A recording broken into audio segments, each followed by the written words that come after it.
बहुत पुराने समय की बात है। राजा भगवान श्री राम, राजा धर्मराज जैसे न्यायप्रिय राजा के दरबार में एक साधारण सा चरवाहा रहता था।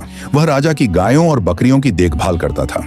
एक दिन अचानक जंगल से एक भेड़िया आया और बोला, मुझे एक बकरी दे दो। चरवाहा डर गया और बोला, ये बकरियां राजा की हैं, मैं तो केवल इनकी सेवा करता हूँ। भेड़िया बोला, तो तुम राजा के पास जाकर अनुमति ले आओ। चरवाहा बोला, अगर मैं चला गया तो तुम झुंड पर हमला कर दोगे। भेड़िया बोला, मैं धर्म की कसम खाता हूँ, जब तक तुम वापस नहीं आओगे मैं इन बकरियों की रक्षा करूंगा। अगर मैंने धोखा दिया तो मेरी आने वाली पीढ़ी नष्ट हो जाए। कहते हैं उसकी बात सच साबित हुई। चरवाहा राजा से मिलने निकल पड़ा। रास्ते में उसने 3 अजीब दृश्य देखे। पहला दृश्य उसने देखा कि एक गाय अपनी ही बेटी का दूध पी रही है। वह सोच में पड़ गया, ये कैसा उल्टा काम है, इसमें जरूर कोई गूढ़ अर्थ है। दूसरा दृश्य थोड़ा आगे गया तो देखा कुछ लोग बैठे हैं, कपड़े फटे हुए हैं, लेकिन उनके आसपास बहुत सारा सोना पड़ा है। चरवाहा बोला, इतना धन होते हुए भी ये लोग गरीबों जैसे क्यों दिख रहे हैं। तीसरा दृश्य फिर उसने देखा, एक सुंदर बहता हुआ झरना। पानी की आवाज बहुत मधुर थी।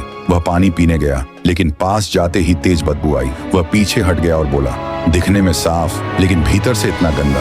आखिरकार चरवाहा राजा के पास पहुंचा और सारी बात बताई। राजा ने पहले कहा, भेड़िए को अनुमति है, वह एक बकरी ले सकता है। फिर चरवाहे ने रास्ते में देखी तीनों बातों का अर्थ पूछा।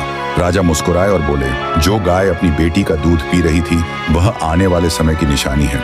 एक समय ऐसा आएगा जब माएं अपनी बेटियों की कमाई पर निर्भर हो जाएंगी और धर्म का संतुलन बिगड़ जाएगा। जिनके पास सोना था लेकिन कपड़े फटे थे, वे लोग अधर्म और गलत तरीके से धन कमाने वाले हैं। ऐसा समय आएगा जब लोग गलत कमाई में भी सुख ढूंढेंगे, लेकिन उनके जीवन से शांति और बरकत खत्म हो जाएगी। वह बदबूदार झरना उन लोगों का प्रतीक है जो बाहर से बहुत धार्मिक दिखते हैं, लेकिन जिनके मन में लोभ, अहंकार और स्वार्थ भरा होता है। दूर से अच्छे लगते हैं, पास जाओ तो सच्चाई नहीं मिलती। चरवाहा यह सब सुनकर रो पड़ा और बोला, हे प्रभु, हमें ऐसे समय से बचाना। वह वापस लौटा तो देखा भेड़िया सच में बकरियों की रखवाली कर रहा था। चरवाहे ने कहा, राजा ने कहा है तुम एक बकरी चुन सकते हो। भेड़िए ने झुंड देखा और सबसे कमजोर और बीमार बकरी चुनी। चरवाहे ने पूछा, तुमने यही क्यों चुनी?